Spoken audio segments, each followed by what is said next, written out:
திராவிடம் என்கிற சொல்லால் ஒரு இயக்கத்தை தொடங்கியவரும் அயோத்திதாச பண்டிதர் தான். நாங்கள் திராவிடன் என்று சொன்னதற்கு பிறகு ஒரு தனி மதிப்பு கிடைத்தது என்று தன்னுடைய ஜீவித சுருக்கம் என்கிற தன்னுடைய வாழ்க்கை வரலாற்றில் தாத்தா ரெட்டமலை சீனிவாசன் எழுதுறார். ராஜா ஆதரித்தார், ராஜகுருக்கள் ஒத்துக்கல. பனகல் அரசருக்கு நம்ம வீட்டில் ஒரு படம் வைக்கணும். He is more dangerous than all. இந்தியாவின் தொழிலாளர் நலத்துறை அமைச்சர் பிரிட்டிஷ் பீரியட்ல அம்பேத்கர். இது வந்து ஒரு பெரிய வரலாறுங்க. சாதாரணமா வந்து இந்த இடத்துல உட்கார்ந்து எல்லாரும் கருப்பு சட்டை போட்டு சும்மா உட்கார்ந்து. இந்தியாவில் வேறு எந்த சட்டமும் இப்படி 4 நாள்களில் நிறைவேற்ற.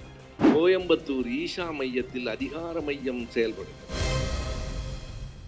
1912 திராவிட இயக்கத்தின் தொடக்கம் என்று வைத்துக் கொள்ளலாம். எப்படி தவறாக புரிந்து கொள்ள கூடாதுன்னா, திராவிடம் என்கிற சொல்லின் தொடக்கம்னு வச்சுக்கூடாது. இன்றைக்கு இருக்கிற நீதி கட்சி, சுயமரியாதை இயக்கம், திராவிடர் கழகம், திமுக, இந்த திராவிட இயக்கம் கட்சிகளின் நம்ம பேரவை வரைக்கும். ஆனால் திராவிடம் என்கிற பெயர் 1887 வந்துருச்சு புழக்கத்துக்கு. இன்னும் சொன்னா 1856 கால்டுவெல்ல தொடங்குது.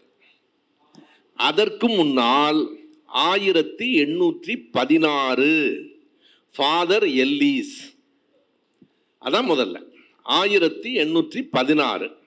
நான் அதுக்குள்ள போகல, ரொம்ப தாமதம். தெலுங்கு இலக்கணத்துக்கு அவர் ஒரு முன்னுரை எழுதினார், ஒரு புத்தகம். காம்ஃபெல்னு ஒருத்தருடைய புத்தகத்துக்கு முன்னுரை எழுதும் போது சொன்னார், அதுல எழுதியிருந்தாரு, ஆரிய மொழி சமஸ்கிருதத்திலிருந்து வந்ததல்ல, இது தனி குடும்பம். இதை பற்றிய செய்திகளெல்லாம் நான் சேகரிச்சுட்டு இருக்கிறேன். 40 வயது முடிந்த பிறகு நான் சேகரித்து வைத்திருக்கிற எல்லாவற்றையும் எழுதுவேன்னு 1816 எழுதினாரு. 40 வயசு ஆகும்போது இறந்து போயிட்டார். அவர் பேரு ஃபாதர் எல்லீஸ், ELLIS. திராவிட சான்றுன்னு தமிழ்ல ஒரு புத்தகம் வந்திருக்கு, டிராவிடியன் எவிடன்ஸ்ன்னு. அதை எழுதினது அமெரிக்க பேராசிரியர், மொழிபெயர்த்தது நம்ம பேராசிரியர் ராமசுந்தரம். அதுல எல்லீஸ் பற்றிய விரிவான தகவல்கள் இருக்கு. அங்கே தொடங்குது திராவிடம். 856 கால்டுவெல், பிறகு 1887 திராவிட பாண்டியன் ஒரு பத்திரிகை. அந்த பத்திரிகையை தொடங்கியவர் பெயர் ஜான் என் ரத்தினம். அதுல ஆசிரியர் குழுவில் இருந்த முதன்மையானவர் அயோத்திதாச பண்டிதர். 1887. அதைவிட முக்கியமான செய்தி, திராவிடம் என்கிற சொல்லால் ஒரு இயக்கத்தை தொடங்கியவரும் அயோத்திதாச பண்டிதர் தான். 1892. ரெட்டைமலை சீனிவாசனார் 1894. இவர் 92, அவர் 94. 2 பேரும் திராவிடம் என்கிற பெயரை இணைத்து இயக்கத்தை தொடங்கினார்கள். ஆனா இப்ப இருக்க திராவிட முன்னேற்ற கழகம் வரைக்குமான தொடர்ச்சி அது அல்ல, அங்கு அல்ல. இதுதான் உண்மை. அந்த பெயரை அவர்கள் பயன்படுத்தி இருந்தார்கள். நாங்கள் திராவிடன் என்று சொன்னதற்கு பிறகு ஒரு தனி மதிப்பு கிடைத்தது என்று தன்னுடைய ஜீவித சுருக்கம் என்கிற தன்னுடைய வாழ்க்கை வரலாற்றில் தாத்தா ரெட்டமலை சீனிவாசன் எழுதுறார். எப்படி கூடுச்சு அவர் சொல்றார். நான் என் பெயரை பறையர் மகாஜன சபை என்று வைத்திருந்ததை திராவிடர் மகாஜன சபை என்று மாற்றிய பிறகு அரசு அலுவலகங்கள், ஆளுநர் மாளிகையில் கூட முதல்ல போன போது இது எல்லாம் விலகி நின்ன பயெல்லாம் திராவிடர் மகாஜன சபை கை கொடுத்து வரவேற்றான். எங்க போனாரு? ஆளுநராக இருந்த எல்ஜின், லார்டு எல்ஜின், அவரை பார்க்க போன போது எங்களுக்கு ஒரு தனி மதிப்பு கிடைத்தது. அந்த மதிப்புக்கு காரணம் திராவிடம் என்கிற சொல் என்று ஜீவித சுருக்கம் என்கிற புத்தகத்தில் ரெட்டைமலை சீனிவாசனார் எழுதியிருக்கார். இப்ப நம்ம மறுபடியும் 1912 வந்துடுறோம். அந்த 12 தொடங்கப்பட்ட திராவிடர் சங்கத்தின் சார்பில் தான் திராவிட மாணவர் விடுதி, திருவல்லிக்கேணியில பைக்ராஃப்ட்ஸ் ரோடு, பெல்ஸ் ரோடு சந்திக்கிற இடத்தில். அந்த திராவிடர் மாணவர் விடுதி எதற்கென்றால், டாக்டர் நடேசனார் அப்ப கார்லாம் வச்சிருந்தார். கார்லாம் வச்சிருந்தாருன்னு ஏன் சொல்றேன்? 12 கார் வச்சுக்கிறது அவ்வளவு பெரிய விஷயம் இல்லை, சாதாரண விஷயம் இல்லை. அந்த காரை எடுத்துக்கொண்டு செங்கல்பட்டு மாவட்டம், திருவள்ளூர் அந்த பகுதிக்கெல்லாம் அவர் போறாரு. வயல்ல வேலை செய்யற மக்களை கூப்பிடுறாரு. உங்க பிள்ளைங்கெல்லாம் படிக்க வேண்டாமா? உங்க பிள்ளைங்களும் இப்படியே இருக்கணுமா? நீங்க அனுப்புங்க, அங்க விடுதியில நாங்க தங்க வைக்கிறோம், படிக்க வைக்கிறோன்றார். எல்லாரும் பயந்து ஓடிடுறான். ஏன்னா ஏதோ புள்ள பிடிக்கிறதுக்காக வந்திருக்கிறான். இயற்கை அப்படித்தானே. சம்பந்தமே இல்லாத இன்னொரு விஷயத்த சொல்றேன். ஆல்பர்ட் ஸ்வைட்சர் பேர் கேள்விப்பட்டிருக்கோம். எப்படி கேள்விப்பட்டிருக்கோம்னா திருக்குறளை பற்றி அவர் சொன்னார். ஆனால் அவர் பிறந்தது ஜெர்மனியில. Schweitzer, Schweitzer, SWITZER, Schweitzer. அவர் பிறந்தது ஜெர்மனியில். பிரான்ஸ்ல ஒரு பழங்குடி மக்கள் ரொம்ப சிரமப்படுறாங்கன்னு அங்க வந்து ஒரு சின்ன டென்ட் அமைச்சுக்கிட்டு அந்த மக்களுக்கெல்லாம் வைத்தியம் பார்த்தால் அந்த மக்கள்லாம் பயந்து ஓடிட்டாங்க. எப்பா யாரோ ஒருத்தன் வந்துக்கிறான், நம்மளை தூக்கிட்டு போயிட போறான். காட்டு யானைகள் வந்தபோது கூட அவரை யாரும் காப்பாற்றவில்லை. பரன் மேல எதுக்கு வந்திருக்காருன்னு தெரியல. வாழ்நாள் முழுவதும் தான் பிறந்த ஊருக்கும் மண்ணுக்கும் தொடர்பில்லாத அந்த இடத்துல, நான் அண்ணாமலை பல்கலைக்கழகத்தில் ஒரு 15-20 ஆண்டுகளுக்கு முன்னால் பேசுகிற போது எல்லை தாண்டிய பயங்கரவாதம்னு எல்லாம் பேசிட்டு இருந்த நேரத்தில் எல்லை தாண்டிய மனிதநேயம் தலைப்பில் நான் பேசினேன். அதில் இவரை பற்றி பேசினேன். எந்த நாட்டிலேயோ பிறந்து எந்த நாட்டுக்கோ தொண்டாற்றியவர்கள் ஆல்பர்ட் ஸ்வைட்சர், சேக்வேரா, பென்னிகுக் 3 பேரை பற்றியும் பேசியிருப்பேன். எனவே எதற்கென்றால் அப்படி நடேசனாரை பார்த்தும் மக்கள் மிரண்டார்கள். பிறகு அது வளர்ந்து கொஞ்சம் கொஞ்சமாக மேலே வந்தது. பிறகுதான் இப்போ நான் திராவிட இயக்க வரலாறுக்குள்ளே போகலை. 3 பேர் சேர்ந்தாங்க. PT தியாகராயர். என்ன நடந்ததுங்க, இந்த கபாலீஸ்வரர் கோயில் கும்பாபிஷேகத்துக்கு பணம் கேட்டானுங்க. PT தியாகராயர் தான் கொடுத்தாரு, பெரும் பணக்காரர். ஒரு 1000 ரூபாய் என்னமோ, 1000 ரூபாங்கிறது சாதாரண தொகை அல்ல, கொடுத்தார். ஆனால் அங்கே வரும்போது அந்த மேலே அவர் ஏறினார், நீங்கள் ஏறக்கூடாதுன்ட்டாங்க. ஆனால் மேலே ஒரு ஆள் நின்னார். அவர் யாருன்னா இவர்கிட்ட வேலை பார்க்குற ஒரு சாதாரண கிளார்க்கு.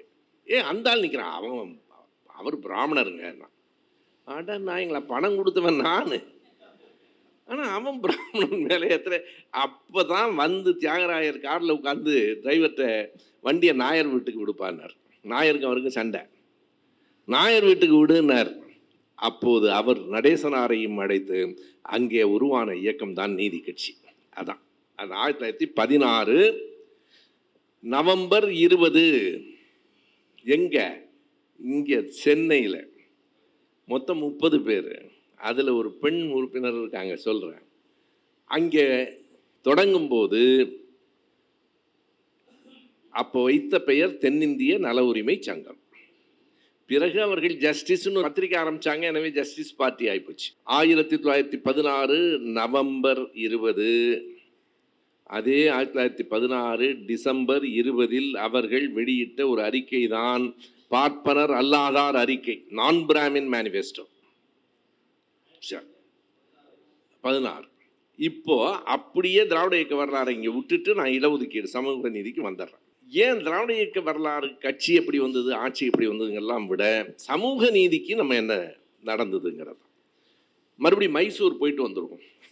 1890 இடஒதுக்கீடு வேணும்னு மைசூர் சமஸ்தானத்தில் ஒரு குரல் எழுந்தது இல்லையா, அதை எல்லாரும் மறுத்துட்டான். மறுபடி 1918 நான் முதல்ல சொன்னேன், ஆளுநர் வென்லக்குன்னு பேர்.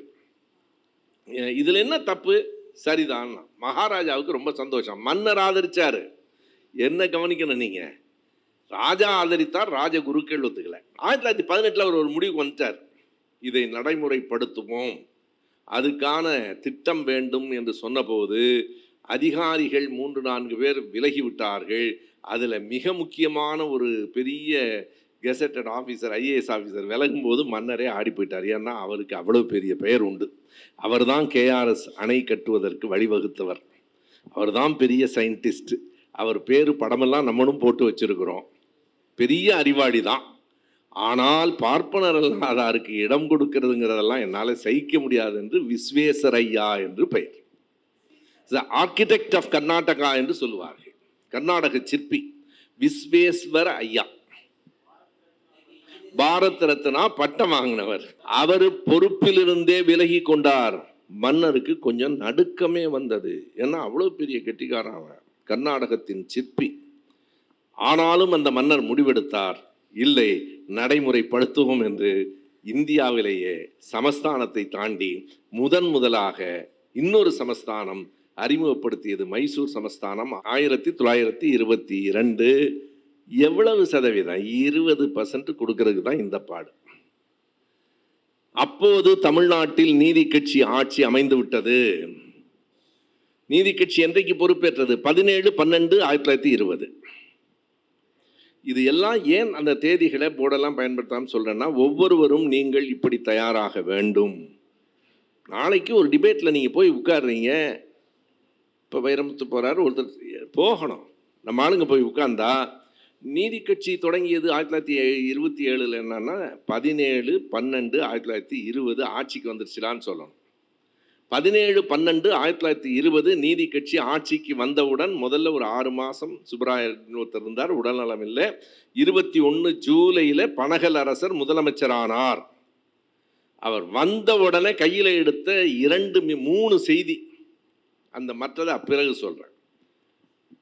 ஒன்று இடஒதுக்கீடு, இன்னொன்று பெண்களுக்கான வாக்குரிமை, மூன்றாவது அறநிலையத்துறை. இன்னைக்கு வரைக்கும் இந்த பயலு அடிச்சுட்டு சாவறானே அங்கே இருக்கு.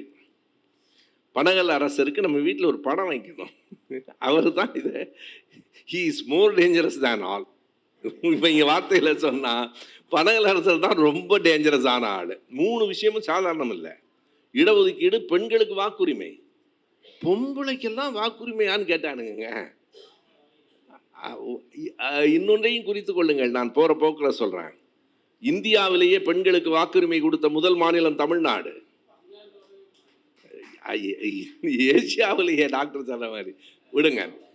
அப்போ இடஒதுக்கீடு கொண்டு வந்ததை மிக கடுமையாக எதிர்த்தார்கள். நம்ம திராவிட பள்ளிக்கு நான் எழுதியிருக்கிற ஐயா இவர் வல்லம் வேங்கடபதி எழுதியிருக்கிறாரு, நானும் எழுதியிருக்கிறேன். அந்த புத்தகத்தில் தகவல்லாம் இருக்கு. வெள்ளைக்காரன் ஒத்துக்கிட்டான், இவனுங்க பூரா கூடாதுன்ட்டான். யாரெல்லாம் கூடாதுன்னா, இங்கே இருக்கலாம் கூடாதுன்னா, பர்மாவில் இருந்து நாட்டுக்கோட்டை செட்டியார் சங்கத்திலேருந்து ஒரு லெட்டர் வருது, அப்படிலாம் செய்யக்கூடாது. டேய், நீ அங்கே இருக்க, நீ அங்கே காசு பண்ணிட்டு இருக்க, இங்கே என்ன கொடுக்கூடாதுன்னா. ஆமாங்க, அதாவது மெக்காலே 19ஆம் நூற்றாண்டு. இது 1922 கொண்டு வந்து தீர்மானம் மறுக்கப்பட்டது. 24 கொண்டு வந்து மறுக்கப்பட்டது. ஆனால் 27 அதை கொண்டு வந்தவர் பேர் சொல்லுங்க. அவர் அமைச்சர் தான், முத்தையா முதலியார்னு சொல்லுவாங்க. அதாவது முத்தையா முதலியார் படம் பாருங்க, கூகுளில் பாருங்க, கம்யூனல் ஜீவோ. அதான், அதாவது அது தேதி சொல்கிறேன். பனகல் அரசர் காலத்தில் அது தோற்கடிக்கப்பட்டுச்சு. இல்லை, 22, 24 கொண்டு வரப்பட்டு தோல்வி அடைந்தது. 25 அறநிலையத்துறையை கொண்டு வந்துட்டாரு. ஆனால் இடஒதுக்கீடு கொண்டு வர முடியல. மீண்டும் சுப்பராயன் என்கிறவர் தலைமையில் ஒரு சுயேட்சைகள் ஆதரவோடு ஒரு ஆட்சி வந்தபோது முத்தையா முதலியார் அப்பெல்லாம் முதலமைச்சர், 2ஆம் அமைச்சர், 3ஆம் அமைச்சர்னு சொல்லுவான். 2ஆம் அமைச்சராக முத்தையா முதலியார் இருந்தார். அவர்தான் கொண்டு வந்தார். அதனால் தான் ஐயா பெரியார் என்ன பண்ணார்னா, முத்தையா முதலியார் படம் பாருங்க, நெற்றி நிறைய திருநீர் பூசியிருப்பார், முழுக்க பக்திமான். நீ எப்படி வேணாலும் இரு, மக்களுக்கு சமூக நீதி கொடுத்திருக்கிறான் என்பதால் தன்னுடைய வீட்டு திருமணத்தை, யார் திருமணம்? ஈவிகே சம்பத்து அந்த அம்மா சுலோச்சனா அம்மா திருமணம் முத்தையா முதலியார் தலைமையில் நடந்தது. ஊரெல்லாம் திருமணத்தை நடத்தி வைத்த ஐயா பெரியார் தன் வீட்டு திருமணத்தை நடத்துவதற்கு முத்தையா முதலியாரை கூப்பிட்டதுக்கு காரணம், இவன் தாண்டா சமூக நீதி ஆணை கொண்டு வந்தான்.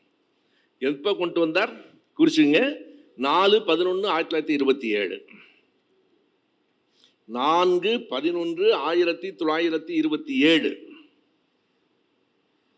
ஆனால் அது நடைமுறைக்கு வந்தது 28 மே. 28 தான் வந்துச்சு. இந்த கம்யூனல் ஜீவோன்னு பேர், அதை எல்லாரும் சொல்லுவாங்க. கம்யூனல் ஜீவோன்னா நினைவு வச்சுங்க, 4/11/27. வகுப்பு வாரி பிரதிநிதித்துவம். ஒரு சொல்லுங்க, எது? ஆமா ஆமா, இல்ல இல்ல, அவர் கொண்டு வந்தார். கம்ப்ளீட்டா எல்லாத்துக்கும் வந்தது. கல்விக்கு எப்படி வந்தது தெரியுங்களா? அந்த ரிசர்வேஷன் அது ரொம்ப முக்கியம். 10% 20% பண்ணலை. அதுதான் உமா சொன்ன மாதிரி, அது வகுப்புரிமை என்று நம்ம சொல்றது காரணம் எல்லாருக்கும் 100%ஐயும் பிரிச்சிட்டார். 100% இடஒதுக்கீடு. ஆனால் அது நியாயமா இல்லை பிறகு பார்க்குற போது. ஆனால் முதல் ஸ்டெப் அப்படி தான் செய்ய முடியும். அந்த சூழல்ல செஞ்சதே பெருசு. பார்ப்பனர் அல்லாதவர்களுக்கு 44%, இஸ்லாமியர், கிறிஸ்தவ, ஆங்கிலோ இந்தியர்கள், பார்ப்பனர்கள் 3 பேருக்கும் ஆளுக்கு 16, பாப்பானுங்களுக்கு 16% பாருங்க. இன்னும் ஒரு 8% பட்டியலின மக்களுக்கு, எஸ்சி எஸ்டி. இதுதான் முதலாக தமிழ்நாட்டில் கொண்டு வரப்பட்ட இடஒதுக்கீடு. ஆக 100% பிரித்து கொடுக்கப்பட்டது 28. அப்போது வரையில் என்ன கிடையாதுங்க, பட்டியலின மக்களுக்கு இந்திய அளவில் எந்த விதமான இடஒதுக்கீடும் இல்லை. ஏன் தமிழ்நாட்டுக்கும் டெல்லிக்கும் போராட்டம்னு நம்ம தலைவர் சொல்றாரு? சாதாரண வார்த்தை இல்லை. பிற்படுத்தப்பட்டவர்களுக்கு எப்போ கொடுத்தானுங்க அவனுங்க? நான் சொல்றேன், அந்த வரிசையா சொல்றேன். மண்டல் சென்ட்ரல் கவர்மெண்ட், ஸ்டேட்ல கிடையாது, உத்தரப்பிரதேசத்துல எங்கேயும் கிடையாது. நமக்கு முன்னாடியே சமூக சீர்திருத்தவாதிகள் மற்ற மாநிலங்களில் இருந்திருக்கிறாங்க. பசவண்ணர் எந்த நூற்றாண்டு? 12, 8 நூற்றாண்டுக்கு முன்ன பசவண்ணர். வீரேசலிங்கம் ஆந்திரா, நாராயணகுரு கேரளா. ஆனாலும் அவர்கள் என்ன கவனத்தில் வச்சுக்கணுங்க, இயக்கமாக இல்லை. பசவண்ணர் மதம் சார்ந்து போனதால் வீர சைவர்கள் ஆயிட்டான். கவனமா இருக்கணும். ஆனால் பெரியார் தான் இந்த கடவுளை தூக்கி போடும்போது தான் வேற மாற்றம் வந்துச்சு. இது ரொம்ப முக்கியமான செய்திங்க. நமக்கு நேரம் இல்லை பேச, நான் அடுத்ததுக்கு வந்துடுறேன். வீரேசலிங்கம் ஆந்திரா, நாராயணகுரு கேரளா. எல்லாருக்கும் முந்தி நம்ம பசவண்ணர் 8 நூற்றாண்டு முந்தி, இவங்களுக்கெல்லாம் முன்னாடி ஜோதிரா பூலே. ரைட். இப்போ அனைத்திந்திய அளவில் பட்டியலின மக்களுக்கு எதுவும் இல்லை. அப்போ 1942 இந்தியாவின் தொழிலாளர் நலத்துறை அமைச்சராக இருந்தவர் யாரு? அம்பேத்கர். பிரிட்டிஷ் பீரியட்லங்க இந்தியாவின் தொழிலாளர் நலத்துறை அமைச்சர் பிரிட்டிஷ் பீரியட்ல அம்பேத்கர். அவர்தான் ஆங்கிலேயர்களிடம் பேசினார். ஒரு வைஸ்ராய் சொன்னா, இப்படி ஒரு பிரச்சனையே எங்களுக்கு தெரியாது, ஒரு ஜாதி இருக்கு, ஒருத்தரை பார்க்கக்கூடாது, தொடக்கூடாது, இப்படி இல்லாம சொல்லுவானுங்க. இதை நீங்க எங்க லண்டன்ல அதை சொல்ல முடியுமான்னார். 2 பேர் லண்டன் வரைக்கும் போய் பேசி ஒடுக்கப்பட்ட மக்களுக்கான உரிமையை பெற்று வந்த மாமேதை அண்ணல் அம்பேத்கர். இந்தியா பூரா தேதியை குறிச்சிங்க. 1943 ஆகஸ்ட் 11. 1943 ஆகஸ்ட் 11 இந்தியாவில் அப்போ 8.33%. பிறகு அது 15 ஆச்சு, இப்போ 17. தொடக்கி வைத்தது அம்பேத்கர் தான் இந்தியா முழுமைக்கும். பட்டியலின மக்கள், பழங்குடி மக்களுக்கு 1943 ஆகஸ்ட் 11 ரிசர்வேஷன் வெள்ளக்காரன் பீரியட்லேயே வந்துருச்சு. இன்னைக்கு வரைக்கும் அவனுக்கு கை வைக்க முடியல. அவனுங்களுக்கு புரிய வச்சது அம்பேத்கர். அவனுக்கு புரியல, இது என்னடா தொடக்கூடாதுன்ற, பார்க்கக்கூடாதுன்ற. இப்போ பாராமையும் நெருங்காமையும் போயிடுச்சு, தீண்டாமையும் வெளியே சொல்ல பயப்படுறான் இருக்கு எல்லாம். இது ஒரு பெரிய வரலாறுங்க. சாதாரணமா இந்த இடத்துல உட்கார்ந்துடல, எல்லாரும் கருப்பு சட்டையை போட்டு சும்மா உட்காரல. இதே மாதிரி நான் பிராமின்ஸ், பார்ப்பனர் அல்லாதவர்களுக்கு இடஒதுக்கீடு வாங்குவதற்காக லண்டனுக்கு ஒரு குழு நீதி கட்சியால் அனுப்பப்பட்டது. TM நாயர், சரிய ராமசாமி முதலியார், இன்னொருத்தர், 3 பேர் போனாங்க. லண்டன் TM நாயரை நாடாளுமன்றத்தில் பேசுன்ட்டான். பேசுவதற்கு அவர்கள் குறித்து கொடுத்த தேதி ரொம்ப, இதெல்லாம் நம்ம வரலாறு, 19/7/1919. நாடாளுமன்றத்தில் TM நாயர் பேசலான்ட்டான். 15-16 லண்டன் போயிட்டாங்க எல்லாரும். எல்லாம் தயாரிப்புல சார் ராமசாமி முதலியார், TM நாயர், இன்னொருத்தர் பேர் மாறான்ட்டான். தமிழர்களின் துயரம் எங்கே நிகழ்ந்ததென்றால், அதே நாள் அதிகாலை 5 மணிக்கு லண்டனில் நாயர் இறந்து போயிட்டார். 11 மணிக்கு டயம், காலையில் 5 மணிக்கு இறந்துட்டார். ஐயா ஒரு இடத்துல சொல்லுவார், தமிழர்களின் துயரம் எங்கே இருக்குன்னா, நாயரின் மரணத்தில், பனகலரசரின் மரணத்தில், பன்னீர்செல்வம் மரணத்தில், அண்ணாவின் மரணத்தில். எல்லாம் 60 வயசுக்குள்ள TM நாயர் இறந்துட்டார். வாதிட ஆள் இல்லை. சரியா ராமசாமி முதலியார்லாம் தயாரிப்பு இவர் தான் இருந்தது. முடிஞ்சுதான் அம்பேத்கர் வாதாடி பட்டியலின மக்களுக்கு இடஒதுக்கீடு வாங்கி கொடுத்தார். ஆனால் 47 இந்தியா விடுதலை பெற்ற பிறகு அம்பேத்கர் வாங்கி கொடுத்த அந்த உரிமை இருந்தது, பிற்படுத்தப்பட்டோர் பெற்றிருந்த அந்த உரிமை போய்விட்டது, போயிடுச்சு. 1950 இந்திய அரசமைப்பு சட்டம் உருவாகும் போது ஒரு கேஸை போட்டானுங்க, செண்பகம் துரைராஜன். செண்பகம் துரைராஜன் என்ன வழக்குன்னா, இது மாதிரி போடுறதுனால தகுதி திறமை உள்ள எங்களுக்கு கிடைக்க மாட்டேங்குது. அது உயர்நீதிமன்றத்தில் வழக்கில் வந்துச்சு. இதெல்லாம் நீங்கள் கவனிக்கணும், முக்கியமான பகுதிகள்லாம் இருக்கு, எனக்கு என்ன பண்ணுன்னு தெரியல. 1950 ஜனவரி 26 தானே நம்ம குடியரசு நாள். ஜூலையில் கேஸ போட்டான். யார் அந்த செண்பகம் துரைராஜுக்கு வாதாடினது? இந்த சட்டத்தை உருவாக்குவதில் அம்பேத்கரின் உடன் இருந்த அல்லாடி கிருஷ்ணசாமி ஐயர். நீ என்ன வேணாலும் பண்ணலாம், அல்லாடி கிருஷ்ணசாமி ஐயர் அவர். ஏன் பார்ப்பனர்களை வெறுக்கிறேன்னு கேட்குறானே, நமக்கு உரிமையை பறிச்சவனுங்க இல்லையா? 50 ஜூலை உயர்நீதிமன்றம் சொல்லிடுச்சு செல்லாதுன்ட்டு. உச்ச நீதிமன்றத்துக்கு போகுது. உச்ச நீதிமன்றம் 50 ஜூலையில் கொடுத்த தீர்ப்பை 50 செப்டம்பரில் இறுதியில் செல்லாதுன்னு அவனும் உறுதி பண்ணிட்டான். நீங்க மற்ற வழக்கெல்லாம் 10 வருஷம் நடக்கும், நமக்கு எதிரானது 3 மாசத்துல முடியுது. 1950 செப்டம்பர் இறுதியில் செல்லாது என்று அறிவிக்கப்பட்டதற்கு பிறகு ரொம்ப கவனமாக குறிச்சுங்க. 1950 டிசம்பர் 3ஆம் தேதி ஐயா பெரியார் ஒரு பெரிய மாநாடு கூட்டி, இந்த உரிமையை நாம் இழக்க முடியாது, இனிமேல் எந்த அமைச்சர் மத்திய அமைச்சர் தமிழ்நாட்டுக்கு வந்தாலும் கருப்பு கொடி காட்டுவதுங்கிற முதல் கருப்பு கொடி போராட்டம் 50. 45லேயே கருப்பு சட்டையெல்லாம் போட்டு, நான் முந்தா நாள் தான் பேசுகிறேன், 48 மார்ச் 1 கருப்பு சட்டைக்கு தடை வந்துருச்சு. கருஞ்சட்டை படைக்கு தடை, கருப்பு சட்டை போடக்கூடாது. ஓமந்தூர் ராமசாமி ரெட்டியார் இவ்வளவுக்கு முதலமைச்சர் பண்ணுங்க. நீங்கள் நம்ம தெரிஞ்சுக்கணுங்கிறக்காக சொல்கிறேன். எல்லாம் தெலுங்கர்கள் திராவிடத்தை ஆதரிக்கிறாங்கனால. ஓமந்தூர் ராமசாமி ரெட்டியார் யாரு? தெலுங்கர் தானே.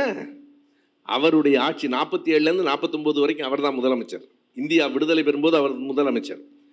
கருஞ்சட்டை படைக்கு தடை விதித்தவர் ஓமந்தூர் ராமசாமி ரெட்டியார். மார்ச் 1ஆம் தேதி தடை.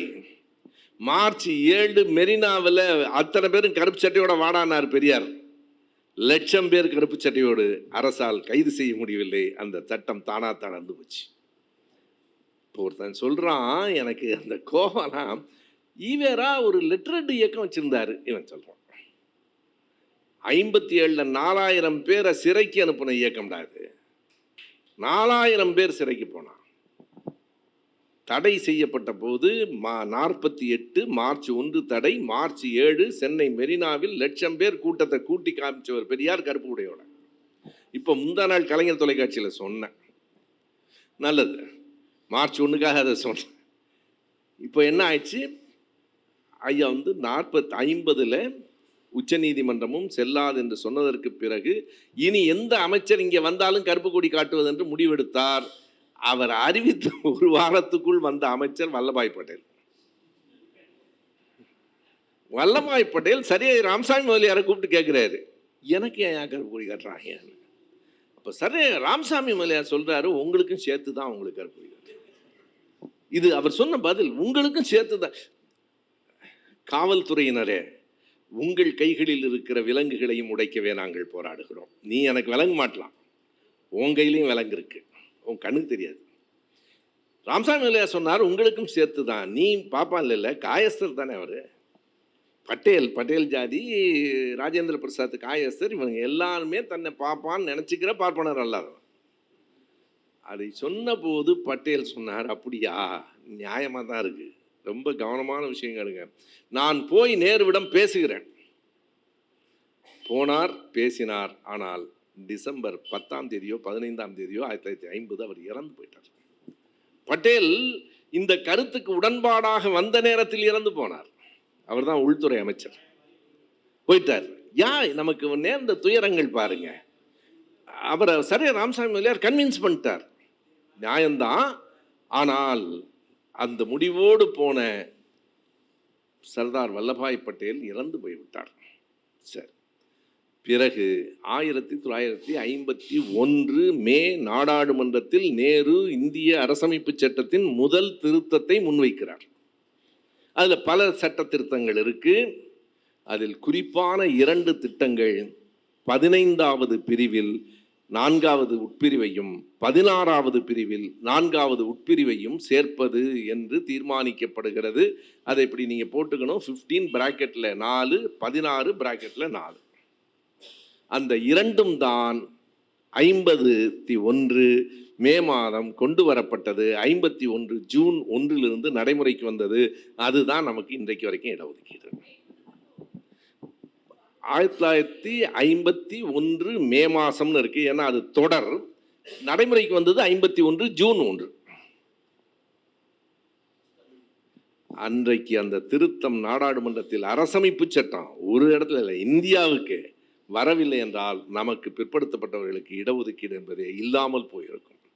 நன்றி கெட்டவர்களுக்கு சொல்லுங்கள். இன்னைக்கு எத்தனை பேர் எல்லா இடத்துலையும் உட்கார்ந்துருக்கிறியே, எங்கேருந்து வந்தோம், யாரால் வந்தோம் சொல்லு. ஆனால் அது வந்தது. இது 50ல்.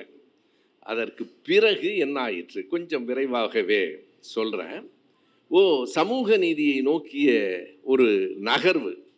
எதை நீங்கள் கவனத்தில் கொள்ள வேண்டும் என்றால், வட இந்தியாவில் ஒரு மாநிலத்தில் கூட பிற்படுத்தப்பட்டவர்களுக்கு இடஒதுக்கீடு கிடையாது. ஸ்டேட் லெவல்ல விபி சிங் வந்ததெல்லாம் சென்ட்ரல் லெவல்ல பின்னாடி. மாநில அளவில் எந்த இடத்திலும் எந்த மாநிலத்திலும் பிற்படுத்தப்பட்டவர்களுக்கு இடஒதுக்கீடு கிடையாது. முதல்ல பிற்படுத்தப்பட்டவர்களுக்கு இடஒதுக்கீடு கொண்டு வந்த அந்த முதலமைச்சரின் பெயரை நாம் நன்றியோடு நினைவு கூற வேண்டும். யாராவது? கற்பூரி தாக்கூர். தாக்கூர், அது நம்ம தாக்கூர் சொல்லி கற்பூரி தாக்கூர், அது ஒரு ஜாதி பேர். கற்பூரி தாக்கூர் வெறும் 6 மாசம் முதலமைச்சராக இருந்தார். 1970 டிசம்பர்லேருந்து 71 ஜூன் வரைக்கும் தான் இருந்தார். பீகார் 1970 டிசம்பர்லேருந்து 71 ஜூன் வரைக்கும் 6 மாதம் முதலமைச்சராக இருந்தார். பிறகு மறுபடியும் 77 முதலமைச்சரானார். 6 மாதம் முதலமைச்சராக இருந்தபோது 1971 ஏப்ரல் மாதம் முதலாக வடநாடு இடஒதுக்கீடு என்கிற சொல்லை அறிந்தது. அது வரைக்கும் SC STக்கு மட்டும்தான் உண்டு. அது அம்பேத்கரால. அப்போது கற்பூரி தாக்கூருக்கு அவ்வளவு பெரிய எதிர்ப்பு. தேர்தலில் தோத்து போயிட்டார். அதான் உண்மை, தோத்து போயிட்டார். ஆனாலும் அவர் அதில் கடைசி வரைக்கும் உறுதியாக இருந்தார். 71ல் தமிழ்நாட்டில் அது ரொம்ப வலிமையாக காலூன்றி இருந்தது. ஆனாலும் அடுத்த சப்ஜெக்ட் வரப்போகிறேன். கிரீமி லேயர்னு ஒன்று, அதாவது இடஒதுக்கீட்டை இனி மாற்ற முடியாதுன்னு புரிஞ்சதுக்கு பிறகு என்ன பண்ணிட்டானுங்க, இன்னொரு திசையில் கொல்லைப்புற வழியாக வந்தான். 2 வழி. ஒன்றுக்கு பெயர் கிரீமி லேயர், இன்னொன்றுக்கு பெயர் EWS. அந்த EW எக்கனாமிக்கலி வீக்கர் செக்ஷன், அதாவது அரிய வகை ஏழைகள். 8 லட்சம் சம்பாதிப்பான், ஆனால் ஏழைவன். அது வரேன், நான் EWSக்கு வரேன். அது 50% கட்டு தான். அந்த தோழர் முத்தியாக்குமரன் கேட்கறது பலரும் நாம் அறிந்திராத ஒரு செய்தியை நான் சொல்கிறேன். கிரீமி லேயர் எப்போ வந்ததுங்கிறது ஒரு முக்கியமான செய்தி.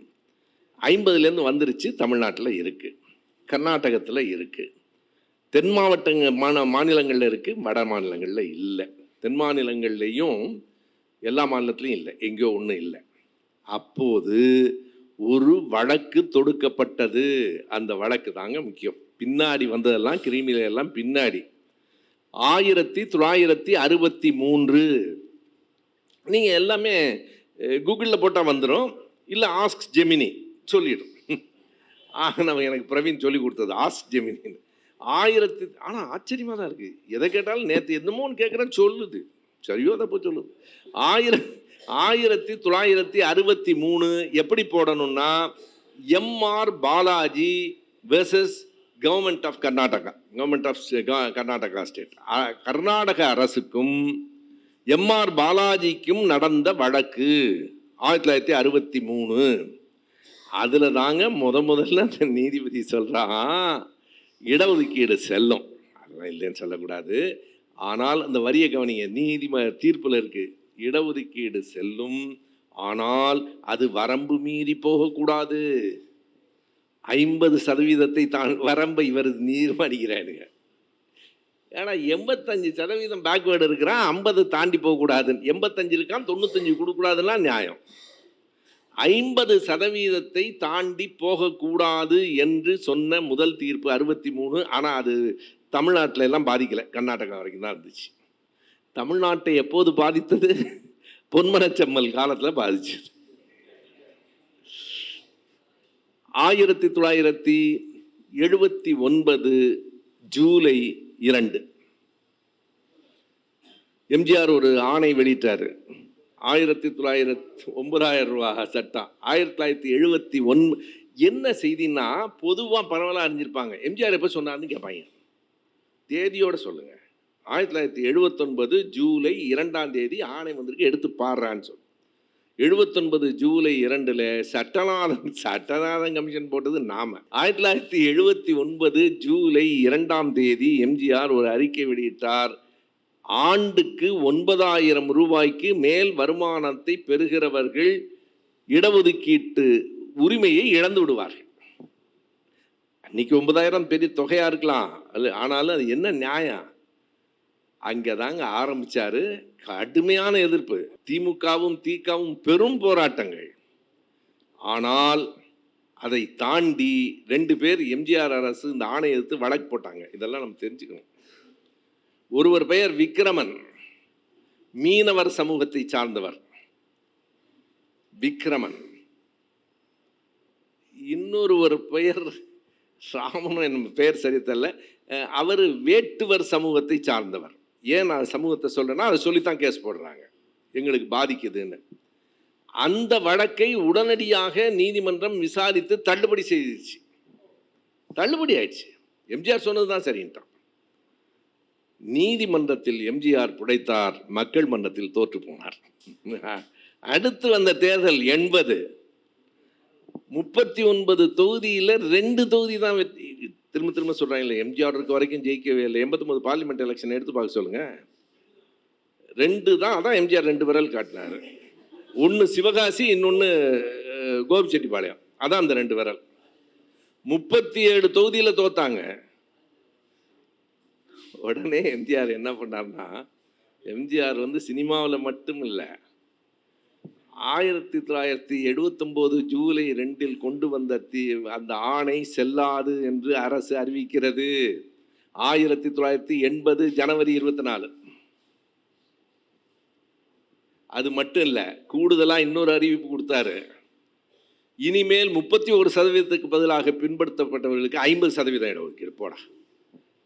இடஒதுக்கீடே கிடையாதுன்னாரு. 31 50 சொல்லிட்டு 80 சட்டமன்ற தேர்தலில் வெற்றி பெற்றார். தமிழ்நாட்டு அரசியலை சமூக நீதியே தீர்மானிக்கிறது என்பதற்கு இதை விட சிறந்த இடம் எதுவும்? கூட்டங்களில் சொல்லு, மக்களுக்கும் தெரியாது. 7 மாதம் மட்டும் நடைமுறையில் இருந்த ஒரு ஆணை, 7 மாதம். அதற்கு பிறகுதான் மாற்றங்கள் நிகழ்ந்தன. இந்த கிரீமி லேயர்னு ஒன்று, அது எப்போ வருது? அது அரசமைப்பு சட்டத்திலேயே இல்லாத ஒரு சொல். அது எப்போ வருதுன்னு சொல்லிடுறேன். பிற்படுத்தப்பட்டவர்களுக்கு இடஒதுக்கீடு சரிதானா அப்படின்னு சென்ட்ரல் கவர்மெண்ட்லேயே பிரச்சனை இருக்கு. கொடுக்கல, ஆனால் பிரச்சனை இருக்கு. அதற்காக ஒரு குழுவை அமைத்தார்கள் 1953. அதனுடைய பெயர் காக்கா கலேல்கர் கமிஷன்.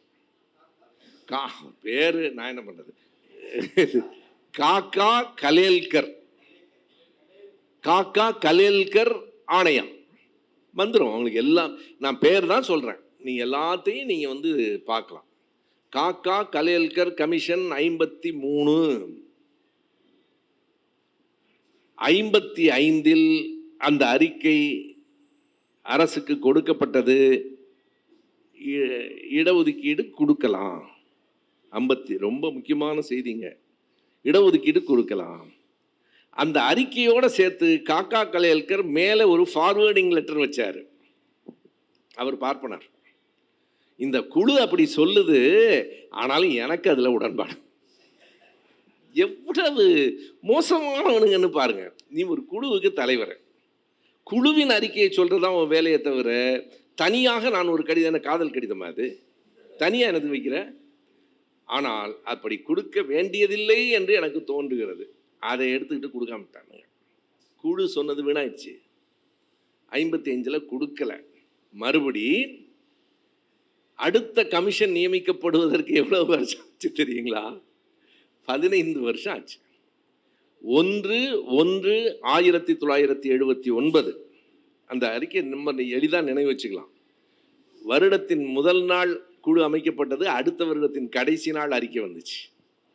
1/1/79 நீதிபதி BB மண்டல் என்பவர் தலைமையில் ஒரு குழு அமைக்கப்பட்டது. அது மண்டல் கமிஷன். நமக்கு மண்டல் கமிஷன் தெரியும், காக்கா கலையல்கர் கமிஷன் அதிகம் பேசப்படல. அதான் முதல்ல மண்டல் குழு. 79 ஜனவரியில் நியமிக்கப்பட்ட அந்த குழு 80 டிசம்பர் 31 அறிக்கையை அரசுக்கு கொடுத்தது. 2 வருஷம். 79 ஜனவரி 1, 80 டிசம்பர் கடைசி நாள். நினைவு வச்சுக்கிறதுக்கு எளிது. அந்த அறிக்கையில் மண்டல் மிக தெளிவாக சொல்லியிருந்தார், இடஒதுக்கீடு கொடுத்தாகணும். யாரும் அந்த அறிக்கை வருவதற்கு 2 நாளைக்கு முன்னாலேயே இந்து பத்திரிகை எழுதிட்டான். 29 டிசம்பர் என்ன இருக்கான்? அந்த ஆங்கில வரிகள் நான் மேடையில் சொல்லுவேன், அதனால நினைவு இருக்கு. அப்படி சொல்லுவேன். It is a strange fact to note that one cannot get any privilege just because of an accident of birth in a particular caste. அது பிறப்பு விபத்துன்னு புரிஞ்சிருச்சு பாருங்க அவங்களுக்கு. வந்தாங்க ஒரு குறிப்பிட்ட சாதியில் பிறப்பு என்னும் விபத்து நிகழ்ந்த காரணத்தால் அது போன ஜென்ம புண்ணியம் இல்லை. நமக்கு என்ன சொல்லுவாங்க, அந்த கர்மா வேணும் அவனுக்கு. It's an birth of accident. It's just because of an accident of birthன்னு எழுதுனா இந்துவில் இருக்கு. வேணா அந்த தேதி எடுத்து நீங்கள் பார்த்துருங்க. 1980 டிசம்பர் கடைசியில் தேடுங்க, கிடைச்சிடும். ஒரு குறிப்பிட்ட சாதி அல்லது மதத்தில் பிறந்த பிறப்பு என்னும் விபத்து நடந்து விட்டதற்காக அவருக்கு சலுகைகள் என்று சொல்லுவது விந்தையாக இருக்கிறது. It is strange to note the fact அப்படின்னு எழுதினான். அப்படியே கிடப்பில் போட்டாங்க. இந்திரா காந்தி வந்து மறுபடியும் 83ல் விவாதம் நடந்துச்சு, வெளியே வரல. அதை நடைமுறைப்படுத்துவதற்கு ஒரு மாமனிதன் வந்தான். அந்த பெயர் VP சிங். 1990ல் அவர் கையில் எடுத்தார். கையில் எடுத்தோன்னே ஆட்சி போயிடுச்சு. ஆகஸ்ட் 7 இன்னொரு ஒற்றுமையை கவனிச்சு யாராவது சொல்லுங்க. தலைவர் எதுக்காக அவருடைய ரொம்ப தலைவர் இறந்த நாள் ஆகஸ்ட் 7. அப்பதான் அவர் கொண்டு வந்தார் 7th August. 7th November VP Singh ஆட்சி கவிழ்ந்துருச்சு. இவனுங்க எல்லாரும் வித்ரா பண்ணிட்டான். அது ஒரு வித்தியாசமான விஷயம். பிஜேபி ஆதரவில் கம்யூனிஸ்ட் ஆதரவில் இருந்த ஆட்சி அது. 2 பேரும் சேர்ந்து காங்கிரஸை எதிர்ப்பது ராஜீவ்காந்தின்னு. அதை திரும்ப பெற்றுக்கொண்டதால் எல்லோரும் ஒரு காரியம், சில இடங்களை போய் தேடுங்க, எல்லாவற்றையும் புத்தகங்கள்லையும். அது பழைய இந்த கனிமரா நூலகத்தில் எங்கேயாவது போய் ஆங்கிலம் தெரியலனா கூட எடுத்து இங்கே மொழிபெயர்த்துக்கலாம். 1990 நவம்பர் 7 பத்திரிகையில் 8 வந்திருக்கும். VP சிங் நாடாளுமன்றத்தில் ஆற்றிய உரை ஒரு பெரிய இலக்கியம். அது அவர் சொல்றார், இது இந்த நாடாளுமன்றத்தில் வெற்றி பெறாது என்று எனக்கு நன்றாக தெரியும். எல்லாரும் போயிட்டான் என்னை விட்டு. ஆனால் இந்த தீர்மானத்தை விலக்கி கொண்டு நான் இந்த பிரதமர் பதவியில் இருப்பதை விட இந்த தீர்மானத்திற்காக பிரதமர் பதவியை தூக்கி எறிவதில் நான் உறுதியாக இருக்கிறேன்னு பேசுறேன். VP சிங்க்கு இந்தியாவிலேயே முதல் சிலை தமிழ்நாட்டில் சென்னையில் நம்ம தலைவர் தான் வச்சார். மக்கள்கிட்ட சொல்லுங்க, இந்த பயல்களுக்கு நேற்று இந்த பலகட்சி கருப்பையா நீர் வச்ச பேரா வேடச்சந்தூர் ரவி வச்ச பேர் அவ்வளவு மோசமா பேசிட்டு இருக்கிற VP சிங்க்கு என்ன இது? VP சிங்கினுடைய 27% பிற்படுத்தப்பட்டவர்களுக்கு மத்திய அரசு பணிகளில் கொடுக்க வேண்டும். அதான் வந்துருச்சு. நரசிம்மர் ஆனால் எவ்வளவு பாருங்க நம்ம நடத்தின வரிசையாக தீ குளிச்சானுங்க. 200 பசங்க தீ குளிச்சான் இதை எதிர்த்து. 62 பேர் செத்து போயிட்டான். அந்த முதல் பேர் மட்டும் நமக்கு தெரியும். அவ்வளவு பெரிய போராட்டம், விளைவிக்க முடியல. மை பிரசிடென்ஷியல் இயர்ஸ்ன்னு வெங்கட்ராமன் எழுதின ஒரு புத்தகம் இருக்கு, வாய்ப்பு இருந்தால் படிங்க. தமிழில் வந்துருச்சான்னு தெரியல. மை பிரசிடென்ஷியல் இயர்ஸ், நான் குடியரசுத் தலைவராக இருந்த காலங்கள். அதில் அவர் சொல்கிறாரு, நான் விபி சிங்கை கூப்பிட்டு, ரொம்ப அருமையான பகுதி, நான் ஒரு நிமிட செய்தி சொல்லியிருக்கேன். விபி சிங்கை கூப்பிட்டு, இதுக்கு நாடு முழுவதும் எதிர்ப்பு இருக்கு, அதை திரும்ப வாங்கிடுங்க, வேண்டாம். அதுக்கு விபி சிங் சொன்னாராம், ப்ளீஸ் மைண்ட் யுவர் பிஸ்னஸ், உன் வேலையை நீ பாரு, என் வேலையை நான் பார்த்துக்கிறேன். எவ்வளவு துணிச்சல் இருக்குண்ணா, நீ உன் வேலையை வரைக்கும் பார்த்துக்கன்னாரு. என்ன ஹர்ட் பண்ணிட்டார், ரொம்ப காயப்படுத்திட்டார். போனா பார்த்துட்டாங்களா எல்லாரையும். அதற்கு பிறகு அதை எதிர்த்து நரசிம்மராவ் வந்ததற்கு பிறகு பேருக்கு நடைமுறைப்படுத்துவது பற்றி யோசிக்கிறோம் சொன்னபோது ஒரு வழக்கு நடைபெற்றது. தேக்கமனுக்கெல்லாம் தெரியும், இந்திரா சகானி வழக்கு. இந்திரா சகா நீங்கள் ஒன்றும் இல்லை, அது எம்ஆர் பாலாஜி வர்சஸ் கர்நாடகா பார்க்கணும். அதெல்லாம் அங்கே தான் அந்த 50% அவன் ஃபிக்ஸ் பண்ணுறான், அதை இவன் உறுதி பண்ணுறான். எப்போ 1900, ரொம்ப முக்கியமான தேதி 16/11/92, 1992 நவம்பர் 16. அப்போ தாங்க முதல்ல இந்தியாவில் கிரீமி லேயர்னு ஒரு சொல்லாடல் வருது. நான் சிதம்பரத்தில் பிள்ளைங்கள கேட்டேன், கிரீமி லேயர்னா என்னப்பா அப்படி. அதுக்கு ஒரு உதாரணம் சொன்னேன். நம்ம டூத் பேஸ்ட், காலில் பல் வளர்க்குறோம்ல பேஸ்ட்டு, அதை பிதுக்கும்போது மேலே கொஞ்சம் பேஸ்ட் வருது இல்லை, அதான் பயன்படும், அதை வெளிச்செறிஞ்சிடுறது. That is the cream. இதனுடைய மேலே எழுந்து வருகிற அந்த அணியை தொடச்சி தூக்கி எறிஞ்சிடுறது, அதை பயன்படுத்துறது இல்லை. நீங்கள் பேஸ்ட்டை பிதுக்கும் போது வர்ற அந்த அந்த பசையத்தானே எடுத்து பல்லு விளக்குறோம், அதானே பயன்படுது. உள்ளே இருக்கிறது பயன்படாதில்ல, அதை தூக்கி வீசிடுறது. காலமெல்லாம் பல்லு விளக்காமே இருக்குது. கிரீமி லேயர்னு அதுக்கு பேர் வச்சாங்க. அதை முதலாக எத்தனை பேர் கொண்ட நீதிபதி? 9 பேர் கொண்ட, 9 நீதிபதிகள் கொண்ட அமர்வு. 6 பேர் ஒத்துக்கிட்டாங்க, 3 பேர் எதிர்த்தான், ஆனாலும் அது வந்துருச்சு. எவ்வளவு? அதுக்கு ஒரு உச்ச வரம்பு, இவ்வளவு மாதம் வருமானம் இருக்கணும். அதற்கு பிறகு என்ன கண்டிஷன்? மாத வருமானம் மட்டுமல்ல, அந்த கேண்டிடேட் பையனோட அம்மா அல்லது அப்பா இருவரில் ஒருவர் குரூப் 1 ஆஃபீஸராக இருந்தால், கெஸ்டட் ஆஃபீஸராக இருந்தால் அவனுக்கு இடஒதுக்கீடு கிடையாது. இந்த பச்சைங்களை கையெழுத்து போட்டால் கிரேட் 1 ஆஃபீஸர். எனக்கு நேற்று நம்ம அலுவலகத்துக்கு கொண்டு வர சொன்ன முக்கியமான ஃபைல் சோஷியல் ஜஸ்டிஸு. எப்போ வரும்போது மறக்காமல் அந்த பச்சை மையை எடுத்து, நான் பயன்படுத்த மாட்டேன். பச்சை மையில் கையெழுத்து போடுறதுங்கிறது அந்த கெஸ்டட் ஆஃபீஸர். அப்பா அல்லது அம்மா பச்சை மையில் கையெழுத்து போட்டால் அவனுக்கு பிள்ளைக்கு இடம் கிடையாது. அல்லது அம்மா அப்பா இருவரும் குரூப் 2ல் தேர்ந்தெடுக்கப்பட்டிருந்தால் அவனுக்கு இடஒதுக்கீடு கிடையாது. இவ்வளவு வருமானம் இருந்தால் கிடையாது, இவ்வளவு நிலம் இருந்தால் கிடையாது, சுருக்கமாக கிடையாது. எவனுக்கு உங்களுக்கு கிடையாது, இடஒதுக்கீடு கிடையாது. இன்னமும் நடைமுறையில் இருக்கிறது. எதனால? அதுதான் அடுத்து வர முடிக்க போகிறேன். ஆனால் இன்னும் சொல்ல வேண்டிய செய்தி இருக்கு. நான் இது 50% மேல் கொடுக்கக்கூடாது, அதானே நீதிமன்ற தீர்ப்பு. இப்போ ஏழைகளுக்கு 10% கொடுத்துருக்கியா, அது எந்த கணக்கில் வருது? அதாவது உயர் ஜாதி ஏழைகள் 8 லட்சம். அதில் என்னன்னா, அது என்னங்கிறத குறிச்சுங்க, ரொம்ப முக்கியமானது. அது ஒரு பெரிய புத்தகம் இருக்குது, நேரம் இருக்கிறவங்க படிங்க, தமிழில் இருக்குது. EWS சரியானதா தவறானதான்னு மறைந்த விஜயபாஸ்கர், ரொம்ப நல்ல புத்தகம். நான் தான் வெளியிட்டேன். 106 கட்டுரை இருக்குது, சின்ன சின்னதாக. அதெல்லாம் நம்ம கண்டிப்பாக படித்து ஆகணும், பாடப்புத்தகம் மாதிரி. நமக்கு இந்திய அரசமைப்பு சட்டத்தின் 130வது சட்டம் திருத்தப்பட்டது.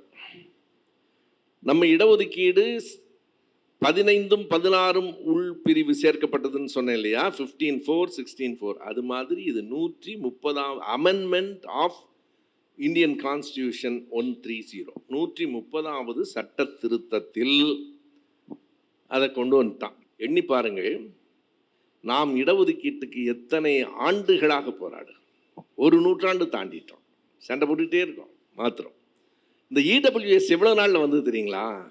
தேதியோட சொல்றேன், குறிச்சுங்க. 2019 ஜனவரி 7ஆம் தேதி அமைச்சரவையில் அது நிறைவேற்றப்பட்டது. 2019 ஜனவரி 7, 2019 ஜனவரி 8 அது மக்களவை பார்லிமெண்ட்டில் நிறைவேற்றப்பட்டது.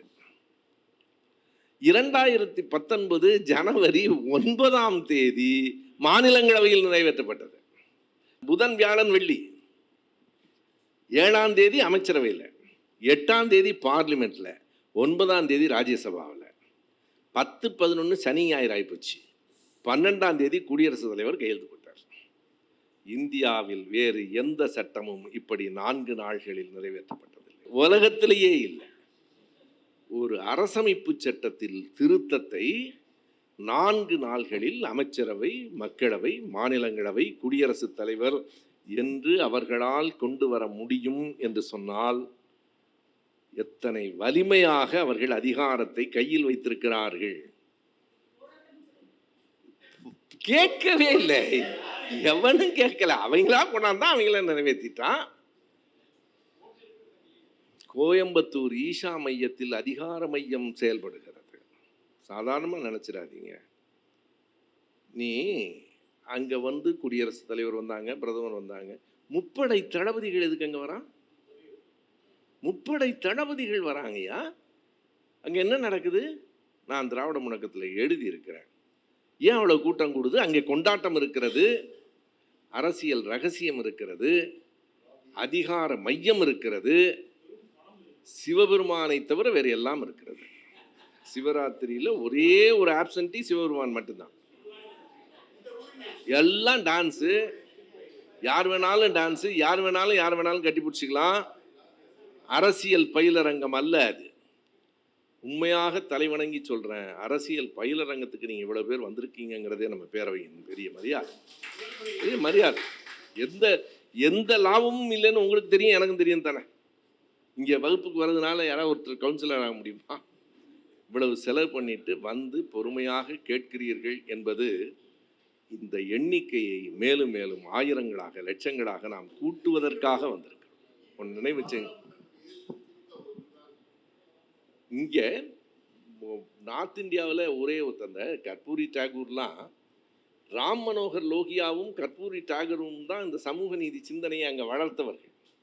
அவங்கள்டேருந்து உருவானவர்கள் தான் லாலு பிரசாத் யாதவ், ஜார்ஜ் பெர்னாண்டஸ், நிதிஷ்குமார். நிதிஷ்குமாரையே சாப்பிட்டானுங்களே. நிதிஷ்குமார் அங்கே உருவானவர், அவரை சாப்பிட்டானுங்க. நினைவில் கொள்ளுங்கள், படியுங்கள், பரப்புங்கள். மீண்டும் சந்திப்போம். நன்றி, வணக்கம்.